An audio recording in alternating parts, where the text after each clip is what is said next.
नमस्कार मंडळी, तुमचं पुन्हा एकदा एका नव्या व्हिडिओमध्ये सहर्ष स्वागत आहे. मंडळी, राम मंदिराच्या दानपेटीमध्ये घोटाळा झाल्याची बातमी आपण सर्वांनी बघितली. सोशल मीडियावरती असो किंवा टीव्ही वरती असो, ही बातमी संपूर्ण देशामध्ये आता एक न्यूज म्हणून चालत आहेत. मात्र या प्रकरणी काल शिवसेना उद्धव बाळासाहेब ठाकरे गटाचे प्रमुख उद्धव ठाकरे यांनी रामरक्षा आंदोलन केले दादर येथे आणि या आंदोलनाला चांगला प्रतिसाद देखील भेटला. या ठिकाणी महाआरती करण्यात आली. या रामरक्षा आंदोलनामध्ये खासदार संजय राऊत, उद्धव ठाकरे, त्यानंतर आदित्य ठाकरे व मुंबईच्या माजी महापौर किशोरी पेडणेकर या देखील उपस्थित होत्या. सोबत असंख्य शिवसैनिक भर पावसामध्ये तेथे उपस्थित होते. या ठिकाणी उद्धव ठाकरे यांनी उपस्थित लोकांना संबोधित करताना राम मंदिरातील दानपेटीमध्ये जो काही घोटाळा झाला किंवा जी काही चोरी झाली त्याबद्दल चांगलाच आणि कडक कारवाईचा इशारा देखील दिला आहे आणि चांगला दम देखील भरलेला आहे. नेमके उद्धव ठाकरे काय म्हणाले संपूर्ण माहिती आपण या व्हिडिओमध्ये जाणून घेणार आहोत. त्यामुळे व्हिडिओ शेवटपर्यंत नक्की बघा मित्रांनो.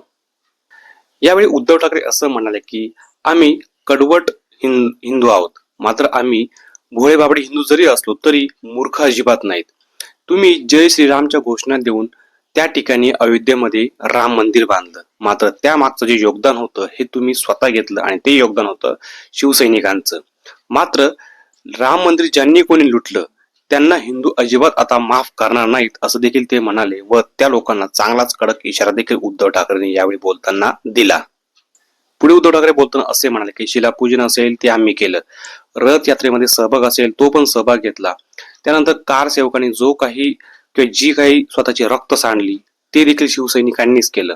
मात्र त्यानंतर जे परिणाम भोगावे लागले ते मुंबईसारख्या शहराला भोगावे लागले. एखाद्या दुसऱ्या शहरात क्वचित काहीतरी झालं असेल, मात्र मुंबईचे परिणाम हे मुंबईतल्या लोकांनाच भोगावे लागले आणि ते शिवसैनिकांना जास्त भोगावे लागले. मात्र त्यांच्यासाठी उभे राहिले ते फक्त आणि फक्त बाळासाहेब ठाकरे हेच उभे राहिले असं देखील यावेळी उद्धव ठाकरे म्हणाले.